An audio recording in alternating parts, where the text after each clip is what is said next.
are you doing today? Hi, AJ. I'm doing great. How are you? I'm good. Thanks for coming on and talking to me about all things tech and solidarity. Really appreciate you. We are going to get into your whole story and the incredible innovation that you created in ChatBlackGPT. But before we get into all of that, can I just ask you, how did you get started in tech? What drew you to that, and how did you do it? Yeah, absolutely. I mean, I'm Michigan raised and I moved out to Seattle because my dad became an engineer at Boeing. And he was telling me, you should move out here. It's a great place to have a career in tech. You should be a software engineer. You should do this. And I'm like, what is that? Coming from a small town in Michigan, I didn't really have a idea of understanding when it came to like what is engineering exactly. So when I came to Seattle, that was my goal. I wanted to break into tech. I wanted to do that in a way where I could let my qualities shine, which is more communication and working with people. So I started out in contracts and evolved from there. And it was really a great ride until I got laid off from Meta and I started my own company with my severance. So, yeah. Wow. Um, And I do want to ask too, you're working at Meta, hmm which is a big company and they do lots of things. Were you doing anything related to social media or AI? What was your relationship to like these technologies, if at all? Yeah. I was working in UX research. So, a lot of my work revolved around making sure that there were participants for research studies to help test like new products or new features.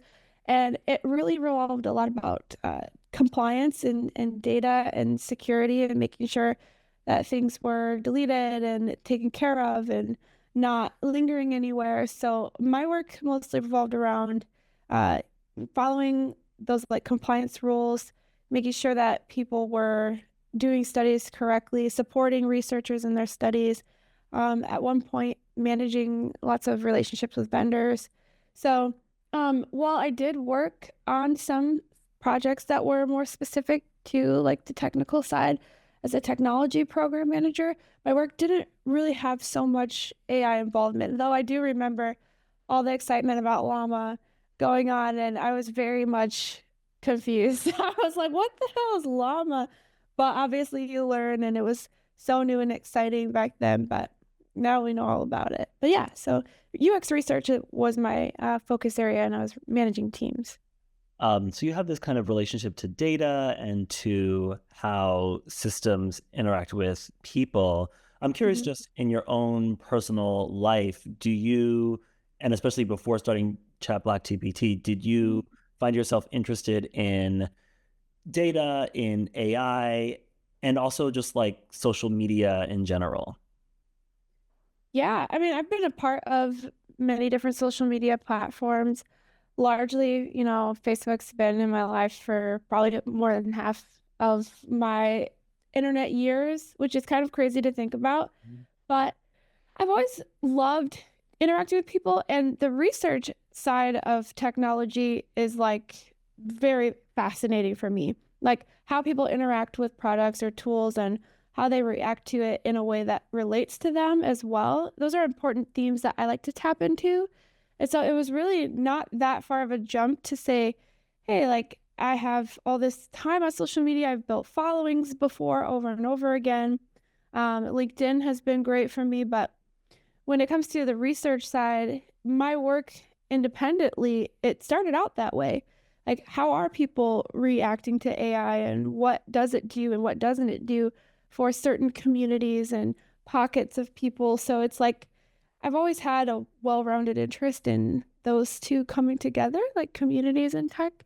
So altogether, it's like been a journey that has just melded really well.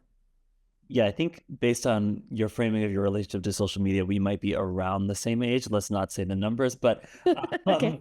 you like, I think that as Black millennials, that we have seen social media and all of these interactive technologies develop, and we've seen both the great things that they've created, like the Yeah. ability to connect to so many people so instantly all around the country and all around the world, and also the ways that maybe they're not necessarily designed for us. And it's been quite a journey when you think about like the heyday of Black Twitter, even like Mhm. MySpace that was very Black, right? And then like how that has seemingly never lasted, or maybe there's backlash and there's all this like contestation and friction. So I'm wondering if, your experience as a, Black woman using platforms shaped why you felt like we need a chat Black GPT. I feel like when I built it, it was more um, my tendency to focus on results when I'm interacting with any type of tech, as well as like how people are getting what they need from it. So it's like if I'm asking AI a question and the answer doesn't really relate to me and I can't find use and value in it, or it's completely an opposite of what I know to be real, like that became a problem for me. And so I started obviously looking at the landscape in the news, and I'm like, oh, there's been studies about bias in AI. Oh, facial recognition in AI is an issue. And I'm like, wait a minute, there's a whole bunch of different issues going on. And so for me at the moment when I started to develop it, it was kind of like a reckoning for me being released from my job at Meta and having to kind of reassess my identity and my relationship with tech. Like I made my whole personality like I'm a Black woman in tech, Black woman in tech, Um, and without that, like, am I a Black woman in tech, or does Mark Zuckerberg say so? So it's like, yes, that can be me, and how can I take ownership? And with AI and open source, there was so much opportunity to do just that. And so, yes, it was part of me saying, like, I'm going to reclaim who I am as a Black woman in tech and also build things that can serve my community as well as my experience with technology. So, with AI at that point. But yeah, so I think not in relation to other applications, but in general to overall how it can serve more than just one type of person. Yeah, absolutely. So I love the connection between research and just like, is it doing what it's saying it's doing as well as it's doing? So, let's talk about ChatBlackGPT. This is a, unique, specialized AI chatbot um, that seems to specialize in all things Black.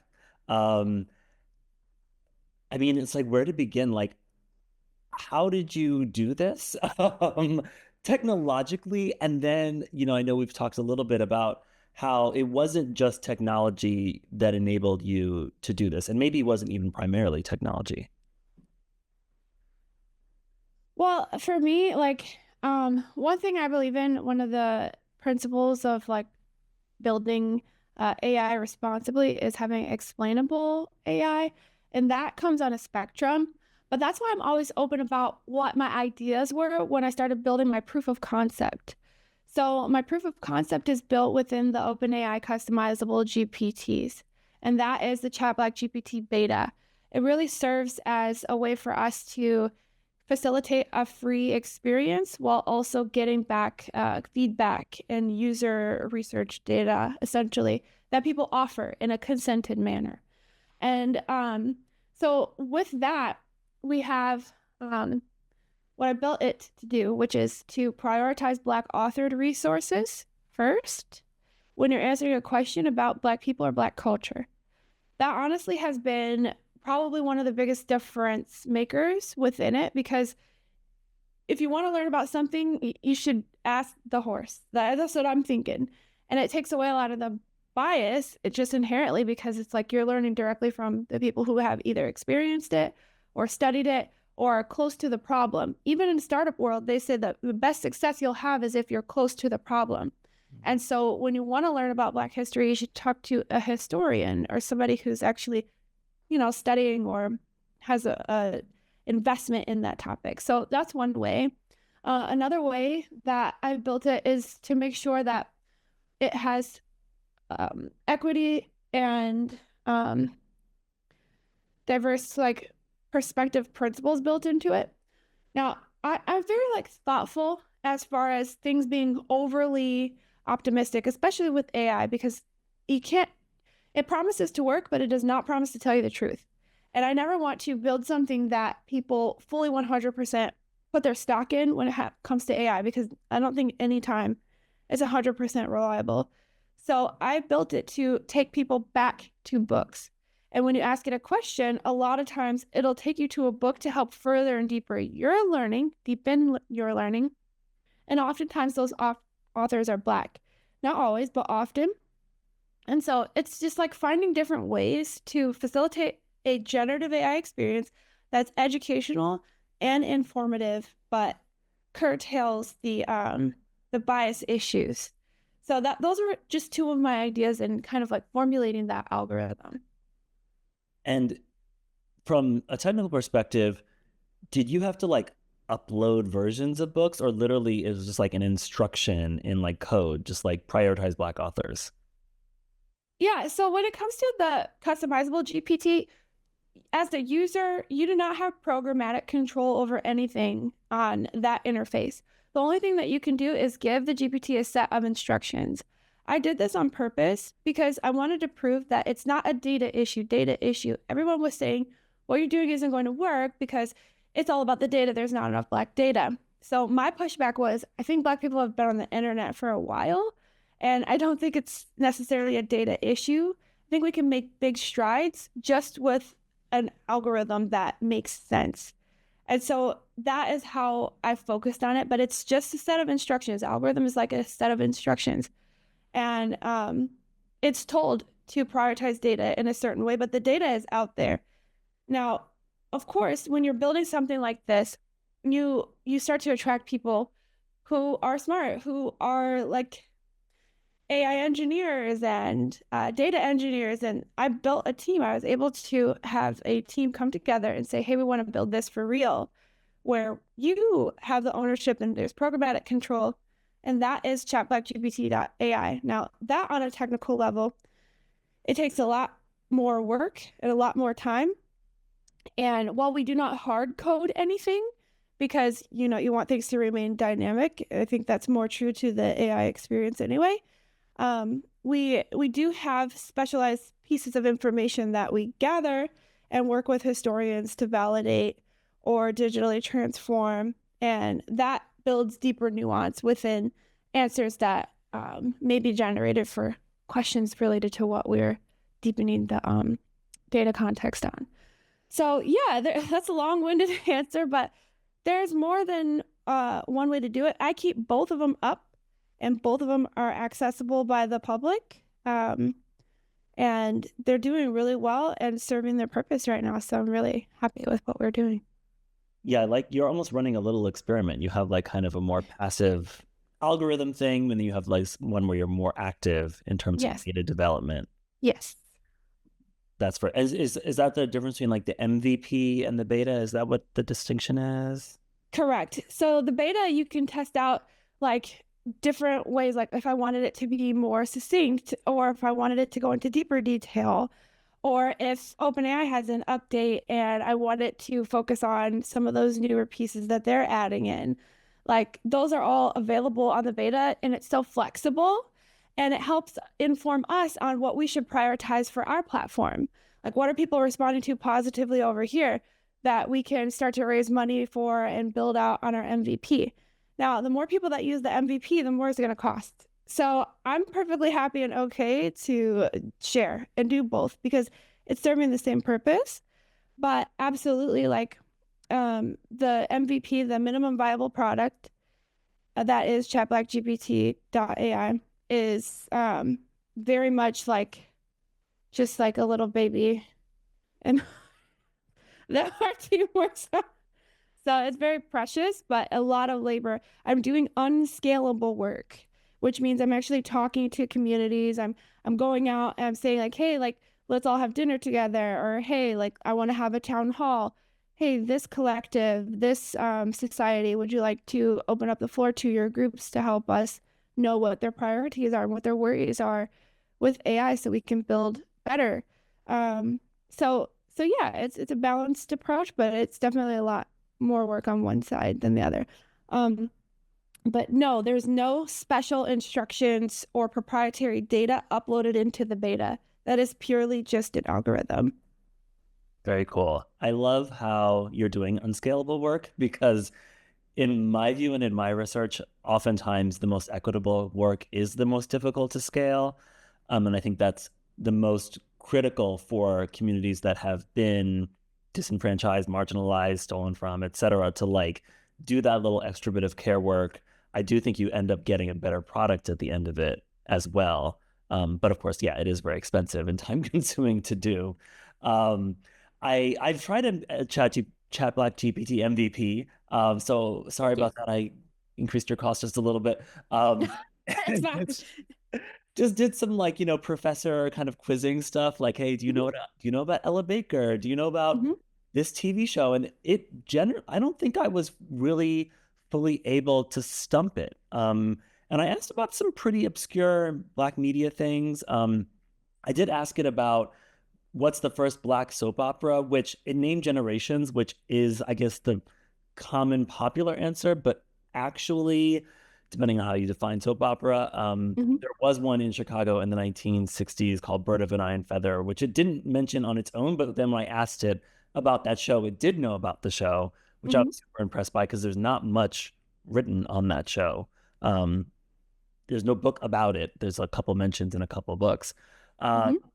and I think I even for the convening that you'll be at in April, I kind of asked it less quiz stuff and more just like, hey, who should I invite as a keynote for this convening? I've already invited my keynotes, but just wondering like what would it say? And it basically gave me the list that I had of the Oh, keynotes wow. that I wanted to invite. Yeah. So it's really good. Thank you. Especially on topics related to obviously Black history, culture, technology, ideas, et cetera. And I did note how I was always giving you references to books, which, of course, as a professor, I love Mhm. because I do think that there's so much in a book that like an AI is Yes. just condensing everything. Hmm. All the most important information really is like you actually have to pick up the original source and engage with it. 100%. Yeah, Yeah, I appreciate you taking the time to use the tool. And like what you were mentioning, that's the unscalable work. I've never heard of that and I didn't know about it. But unless I have somebody like you giving me this type of feedback, this is literally UX research in the most organic, natural form, which I am obsessed with. Now, that might be something that I can say, hey, social justice historian one, did you know about this? And like, how can we add more context into these data sources for, users that are wondering about it? So it's like a lovely, beautiful progress and cycle that we're building with the community. And I appreciate your feedback so much. of course. Yeah. And I'll definitely give you a copy of my book to upload as well. There's a little bit more Black Oh, history in there that you can put in there. Um, I did have my assistant also do her own kind of little experimentations, and I'm not okay. sure if Ren you used MVP or beta, but she did notice that for some of the more basic tasks that aren't culturally specific, that Mhm, GPT does really well, like, hey, I'm giving you this paragraph, like proofread it or rewrite it or whatever. Like maybe your tool isn't exactly designed to do that at the same level. Maybe probably the MVP because the other one is drawing from ChatGPT, right? mhm. Yeah, I mean, it really is up to the user how they want to engage with it. I don't believe there is an AI that solves for everything right now. Even with the whole thing about AI agents, it's not like one super agent that people are designing. There's several different agents that are specifically designed to do several different things. Like how you write a high school paper is different from a dissertation, right? So it's like if you ask it to write this, it doesn't necessarily know what you want it to until you give it that context in your instructions and like how you want it to, right? Um, but again, like I think that it's really good for the cultural understanding, but I have no like intention on it being something that can write your papers for you or like do that. I think it's a helper, for nuance and context and contemporary understanding of culture. But it's definitely not something that we would focus on helping people do things like that. So You could say it's like a niche, but the beta should perform because it's related also to all of those other pieces more strongly. Um, yeah. Yeah. So I mean, it depends on what you're trying to do with any AI. Some AI, it won't even respond to you like, "Hey, I'm here to help you with this. Please let me know if you have any questions on ABC." And that might be a pivot that we make to make sure that it can serve in a more concise manner. But yeah. I've always thought that the concept of like an artificial general intelligence or like a super GPT or a super agent is a bit of a fantasy.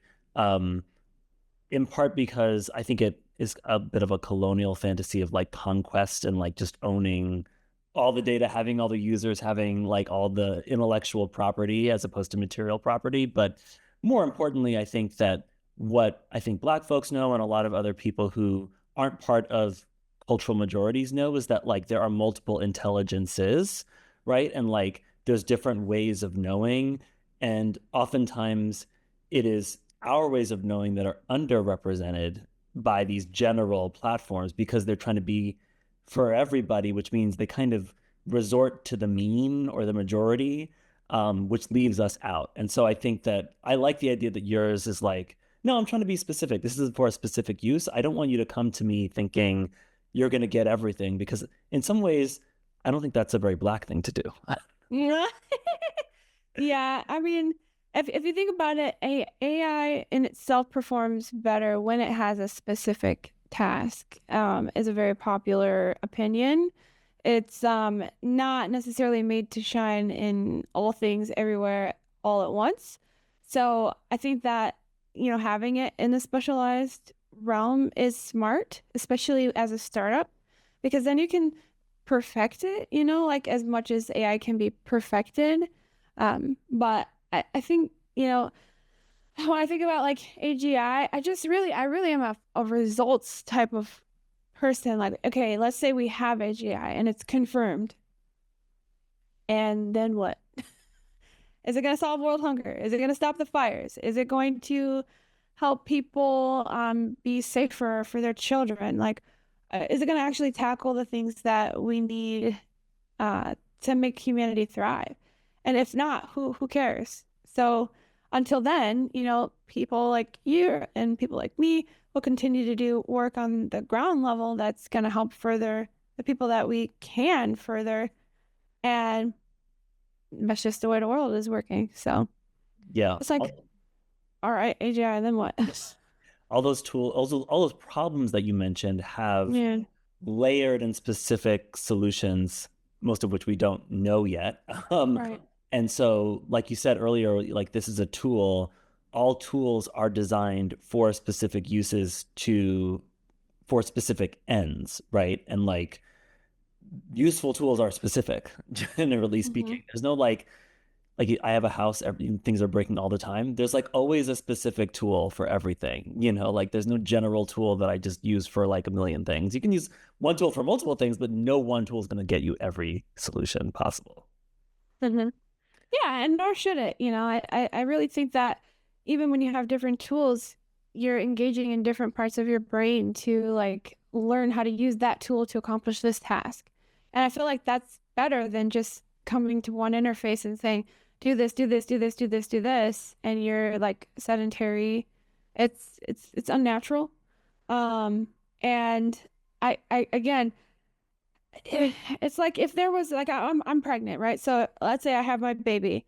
And if my baby learns like um had an AI robot house thing and it was like I want a bottle and the robot just makes and brings a bottle and like holds it for them and feeds them. It's like my baby's not using their hands, not feeling the warmth of the milk, not understanding like how to support their own head or their arm strength. Like there's just even small things where if too much stuff is done for you on a non-intellectual level, and intellectually as well, but it's like even at those basic things, is that actually what's best? So it's like I think of people who are promoting AGI, they want it to be like a robot that goes and does everything, but I'm like, is that actually good for development? And it's like is it really worth all the convenience when it can cause so much catastrophe? So it's just an interesting conversation. I'm not ignorant to it, you know. I'm not one of those people that is just like so hyper focused on what I've got going on that I don't acknowledge environmental impact. Um, like digital redlining, like I see those things as issues and I want to help contribute as well. But yeah, it's good to be open-minded about all the possibilities when it comes to things like AGI. Yeah, absolutely. I think that you kind of mentioned some things like what are the challenges that folks like you, that people who are interested in equity, equality around information and data, what are they facing? I mean, there's the kind of challenges of all AI, like you said, like environmental issues, the energy issues. Um, are there any other specific challenges that you think you mentioned digital redlining, which I actually don't know if I've used that term in any of my work. So maybe that's one place to start. Yeah, I mean, it's mostly like I think one of the hardest things to do is to pick your battle. Like from the other side, like developing it and having a team, so forth. I know my limitations financially, and even there's a stop. There's a limit to like what I can tackle. There's not a limit to what I can advocate for. But as far as my actual contribution, like I can only do what I can afford to. And for me, I focus on like what's the highest area of impact. And that can change over time. Like I may be able to impact youth being more creative and thinking bigger about their future. During the summer months when kids are doing these camps versus the winter months, it's like it could depend. It needs to be fluid. So I think one of the hardest parts is like balancing that fluidity of like where you can make your impact with what's actually feasible.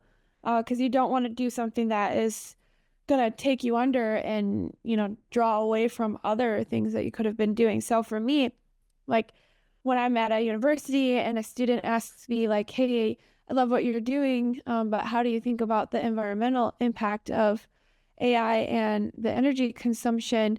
I just tell them like, okay, there are nuclear plants being revived, and there are people who are working on alternative energy forms to help cool and run data centers. So it's like I can inform them that, hey, these are the focus areas that are related to that I'm aware of and that I would support and I would be a part of.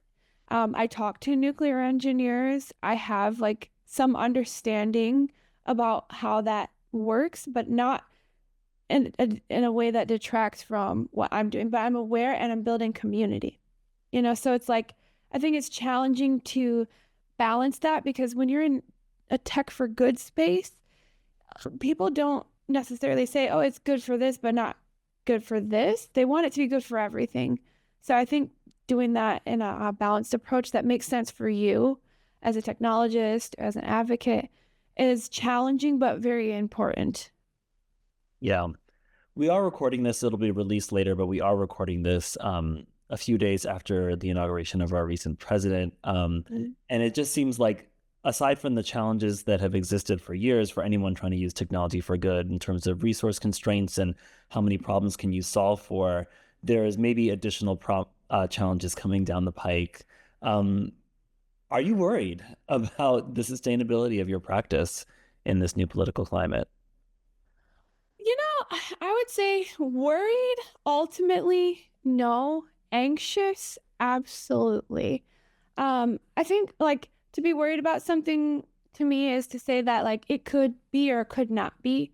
But I don't see a world where everybody's on board with I hate equity, I hate diversity, I hate inclusion. I just don't see that. And that's not even necessarily my specific lane, but in the point that I'm building technology that is grounded in understanding and educating people about differences, I think it could be lumped there. And even just with that, that's where I get a little anxious. But at the same time, even the companies that are being rallied are very aware of the real issues of systemic bias issues coming up in their technology. And ultimately, that hurts their customer if their technology is producing things that are iterating and perpetuating harmful data and giving outcomes that are inequitable, like whether you want to acknowledge it or not. At the end of the day, if a customer loses money or violates a contract or a law, that, that product can be held liable. So it's like there's still going to be some accountability somewhere. And what I think is really funny is that, unfortunately, people are trying to pretend that these problems don't exist and that they're not real and it's all made up. But because when building and deploying this technology, it was so business as usual, all of those issues are living in the technology. And even if we all just sat back, crossed our arms, and never said another word about it, AI technology will continue to perpetuate these biases and these racist outcomes. Like literally, even if nobody ever talked about it again, it's already in the technology because it's in the data, because it's actually happened. So it's like there's no way around it. If these laws and these if these things were really to shine true, you would have to go back in time and DEI would have had to 100% work to the point where it wasn't needed. And then the data would be all fresh and beautiful and, reflect clearly, equitable outcomes. It don't do that. So there is a space for me. And I will have to word it differently. I will have to present it differently. Whatever that is, I will do. But I'm very much needed and continue to believe that. Yeah, I agree. I mean, I think, this alleged executive order that came out in the last 24 hours, I say alleged because it purports to say that AI models cannot be biased. And we can assume that they think that there's a bias against, I suppose, white people or white men or something, because that's what Elon is always tweeting about. But, what the data shows, like you said, is that it is quite the opposite. There's a really good study from the scholar Tarleton Gillespie out of Microsoft Research, where he just asked the different GPTs to tell a story and a story about specific people and just analyzed what stories were produced and found that across identities with different levels of variation between race, gender, and sexuality were like perpetuating stereotypes, right? So I read that executive order and I'm like, oh, so you're telling ChatGPT to like correct the bias it has against Black people and women and queer people? Like, that's great. And of course, I think that they think the courts will read them the other way, but that's not what the data actually shows. And to your point, these companies know that Yes. they can ignore it if they want to, but they know that if someone like you creates something that isn't biased, people are going to use that, right? Um, OpenAI is allegedly in Hollywood trying to get training data for their video platforms, but the Hollywood's intellectual property is rife with misrepresentations. And do you think you're really going to get people who've been misrepresented to watch AI generated videos about their identities? Like, that's just not going to work from a business perspective, like, Right. and that's why you have people like Jamie Dimon, who's one of the most powerful men in the country and like the head of basically the banking community, saying, I actually am going to keep my DEI programs. Thank you very much, because it's good business, actually. Yes. Yes. Yeah. While I don't tout it, most of my years in tech, 3 out of the 5 was DEI work specifically. And I know it to be what it actually is in reality, at least in my work. That is retention. DEI is retention. It's not a handout. It's like saying, hey, we make this environment fair, friendly. You're going to find faces like yours. People are treated equally here. And here's how we demonstrate that. And then the other side of AI is here's how we have bias trainings. So, like, if you encounter this, you can report it here and this person can be more informed about how they may be perpetuating XYZ harm. Anybody can be subject to a bias training. It is not exclusively for white men. Um, diversity goes in all directions. An all Black team should have more diversity. An all Asian team should have more diversity. People don't realize diversity means if you have a Chinese team and they're all from Beijing, and there's one person from a southern region, and they're all speaking a dialect that that person doesn't speak, just because they're all Asian doesn't mean it's the diverse team. They're still exclusionary because they're not talking in a language everyone can understand. So, like, literally, like, diversity is needed everywhere. It's a business move. And I think the companies that are keeping those programs understand that it's related to how they stay competitive in a global market and how they can relate to their customer and how they can maintain trust in their public image as well. There's nothing about it that says we're going to hire unqualified people. Like, if you think unqualified people can get into Microsoft and Amazon and Meta, you are out of your mind. That is not true at all. Or Northwestern or Harvard, like. Right. It's just that what? So basically, I think it's going to be the opposite. I think very qualified Black people are not going to want to work at companies that don't have these at least pledges in place that you're going to make it safe, because otherwise we know we're just walking into a fire. Why would we go touch something we know is going to burn us? And so they're going to miss out on Black talent and diverse perspectives and that edge in their product development, right? And what are they going to do when they realize, oh, nobody wants to work here, but we're trying to make our product better? What should we do? Maybe we should make it more friendly and inviting and welcoming for people of color. What do you call that? Oh, DE&I. I mean, but then also it's like, not only are they not going to work for you, but with AI, it's actually a little bit cheaper to scale up your own business. So they're going to compete with you, actually. That's the thing. I've been saying that privately to myself and not on the internet because I'm too shy about it. But literally, it's like, do you think that diverse people, trans people, gay people are going to disappear into oblivion? No, they're going to go inward into their own communities, build safe spaces for themselves, circulate their dollars within those spaces, and all of the groups that you're looking to not be inclusive of or equitable for, they're just going to get stronger and more unified. And then when you do finally figure out it's actually hitting your bottom dollar, they're not going to want to play with you, and it's like you're just strengthening the very people you're trying to disenfranchise. We're going to have DEI, but in the real world. Right, like in practice, yeah. Yes, that's all that is going to happen because it's just retention. So I love how you brought up the issue of languages, which did come out in Frances Hogan's book, which was her whistleblower book about Meta and how bad Facebook was in different languages and how it caused all these political problems in those countries. But, when you're thinking about AI and language is so important, like being conversant in multiple languages, being able to speak not just different like linguistic languages, but in different cultural ways is a huge asset and benefit. I mean, all the studies of multilingual people show that the more languages you're fluent in, the better you are at each of those languages than native speakers, because you understand how language works, which means you understand the different ways that people think, which is, of course, going to the question of AI.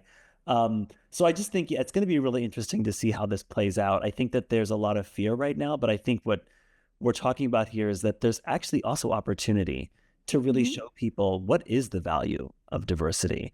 It's going to be made manifest quite quickly, I think. I do want to ask you about, like, if you were talking to someone who, like you, says, I want to create a platform for my community. I think these general models don't really serve my community well. What advice would you give them? What do they need to develop their own platforms, protocols, and systems? Well, platforms, protocols, and systems, you need money. Well, that's one thing. You need capital, but just even having the idea alone can be enough to literally like solidify support and get you to those funds. So I would say the very first thing you need to do is care. Like, don't look at AI and your community as like a quick fix to getting rich or something like that.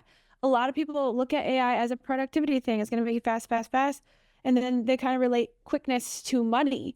And that's not how you build social public interest technology. Like that's not that can, maybe it can be built that way, but I haven't seen it done successfully. You really need to care about what you're doing because I got laid off in 2023. It's 2025, and I'm still out here with the same message, a better product, more users, more data, more feedback, and more of a need now than ever.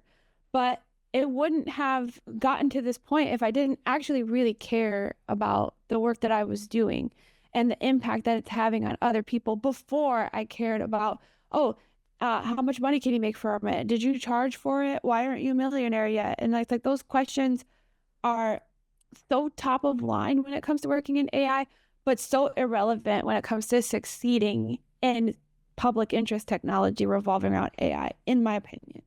So I think that, like, let's not be unrealistic. Like, all these things cost money, but the first thing it's going to cost is your heart and your attention. I love that. Yeah, you can't, it's a kind of, you're making a kind of master's tools argument, right? Like you can't just do the same thing that the people you think are causing harm do and expect a different result. Like you have to take a different perspective. Yeah, that's a really good way to put that. And I like that. I'll put that in my pocket. Um, I am curious. I'm thinking about this idea of cultural protocols as related to technological protocols. And you mentioned it earlier very briefly when you talked about creating your own GPT model in terms of like you got people together in some way to like help you make this thing. And I just want to, if Yeah. you could talk a little bit more about that because as you know, I'm coming out with a book and I really talk about like the cookout as like a practice that I Hmm. use to develop media and technology. And when we were talking, I think I was like, you're hosting cookouts to develop technology. And I was like, I thought that was just a theoretical idea and you were actually doing it. Hmm. Yeah. Yeah. So, like, how I started doing that was eh, I feel like most of the success that I've had has come from like having a really wholesome intent. Like, when I first started learning about AI, I didn't know anything. And I was literally not afraid to say that, hey, I'm starting from scratch. Start from scratch with me. And I started taking courses. I started learning how to code things, build neural networks, like understand computer vision, like literally from scritchety scratch. And I would take what I learned in that class that day and talk about it on LinkedIn. Like, hey, oh, this is what a large language model is. Think of it like a house. And I would break it down into how I understood it. And I'm really good at taking something complex and making it not only relatable, but understandable. And through that, I started to build my acumen, learn how to use these tools, and actually like put two and two together. And, of course, there's people watching, but there's people who have PhDs in math and who are at Carnegie Mellon, people who have had startups before, who work in AI right now, who are at the top companies in the world, who know that they're smarter than me, who know that they're faster and better than me. And I am smart enough to get out of their way and say, hell yeah, you are smarter than me. And I would love to partner and work together because you understand my concept. My proof of concept proves its value and its reach. And now your years and years and years of math genius that I can't go back in time and do instantly can apply here. And so basically, just by being honest about where I was at and what I wanted to do, people who were plenty more capable to bring this to the finish line faster joined in. And that is how my team came together. I did not say, like, hey, does anybody want to work on this with me? I need this, I need that. Just by doing it myself, people who knew they could do it better and faster with me came into my sphere. And I think that's a whole you get a whole different product when you're not saying like, hey, I can afford this. It's like you get people who are again paying with their heart intentions. It's a completely different product. I'm very fortunate. But it took being very open and vulnerable with like where I was at. And because I was gonna get it done with or without anybody. I was like, I'm doing this. Yeah, that's you're literally pulling principles like right from my book. Like the first rule of doing this work I said was like being honest about who you are, what your intentions are. And that openness really does like draw people in. And now it's not just you cooking in the kitchen, right? Now it's like you got some other chefs and they're like, well, this is what I can contribute. This is my expertise. This is my dish. And now you have a full meal, right? And like, Mm-hmm. then you can invite community in and like get something going. So I just love that little bit of advice because I think sometimes we think, especially those of us who haven't maybe had access to power or wealth, think that, well, I don't have the money, so I have to do it all on my own, right? And I have to know everything. And that's just not how anything is built. Um, Not at all. Yeah, no, I think the smartest thing somebody can do as a leader is understand that they can't do everything. And like when it comes to like my designers or my data engineers, do you think I'm sitting in all of them technical meetings? Like, no, I literally am like, okay, guys, here's the feedback. Here's what we're looking at. Like, I'm gonna go do head of growth. Y'all do technical. Like, there's so much trust exchanged there, and it's such a huge factor. Like you said, they know how to cook what they've been cooking for years, and I think it tastes great. So let me go ahead and get people to sit at the table. I'll pick out the plates, the forks, and let's serve the food. So it's like it's a beautiful way to do things and to get things done.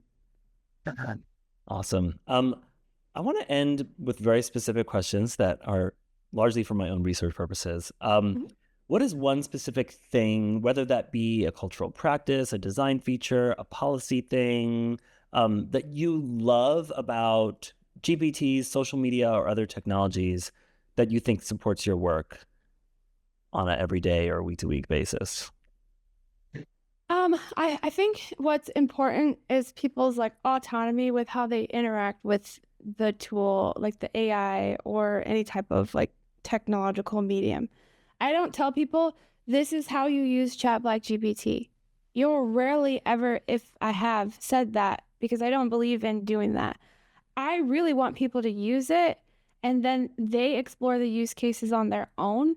And that informs me on how I can make that experience better. It's like completely the opposite direction of thinking that I know best, I know everything. It's just so open-minded. So I feel like that's like the most powerful and important thing is letting people have the autonomy to explore with what you built because it's I think that's how you can serve more people and how you can serve people better as well. I had a group of underground Black expats that were using ChatBlackGPT to create safe travel itineraries. I had mothers who had young children coming home from school crying because, they had experienced racism for the first time, using ChatBlackGPT to help walk them through how to parent that moment without interjecting their own traumas, right? And so it's like I wouldn't necessarily have gone in either of those directions. And because I just am like, hey, you tell me, what is it doing for you? That is just a very precious thread I want to always be able to have people pull on. It's amazing. Yeah, those are amazing examples. Like, wow. Um, I love when there are positive use cases for AI because I struggle to Mm-hmm. think about them myself. Um, but I'm a professor, I'm an overthinker, so I'm always like, I don't need anyone to help me with ideas. That's so petty. That's something I'm working on. That's my journey. I do want to end on asking you, what are the things that we need to change so that work like yours can proliferate and get better? Is it a tech thing? Is it a policy thing in terms of regulation? Is it just a way that we as people need to think differently about technology or culture? What do you think? Mm, Um, I think there's like too much of an obsession of trying to make one thing for all things. I think it's okay to have certain things serve certain purposes. And it doesn't necessarily all have to be one super tool or AGI. Like I feel like there should be a little bit more encouragement of alternative purpose for AI. Like I see like there's maybe three strands that stand out to me. There's this interrelational type of AI with like AI companions. There's the work AI that's talking about like productivity in the workplace. And then you have people who are open source and building things on their own. But I don't think that there's enough celebration and focus on and facilitation of teaching people how to build and explore on their own in OpenAI, how to go get a license and apply for a license from Llama to use their LLM, like how to use different programs to fine tune. Maybe you're starting small, you want to learn how to fork something. Like where are we uplifting and celebrating the open source innovation opportunity? Like I feel like we need to stop looking for a hero in AI and just build with it as creatively and spontaneously as we can. Um, and then also, you know, be mindful about how it does affect other things and people. There's a growing revolution of young people in college who do not like AI and do not care what it has to offer. That must be considered. So yeah, I think those are a few things that are important to continue to think about. Awesome. Well, thank you so much for chatting with you today. It was a lot of fun, and I look forward to hanging out more soon in the future. Absolutely. Thank you so much for having me, and I will chat with you soon. Stay on.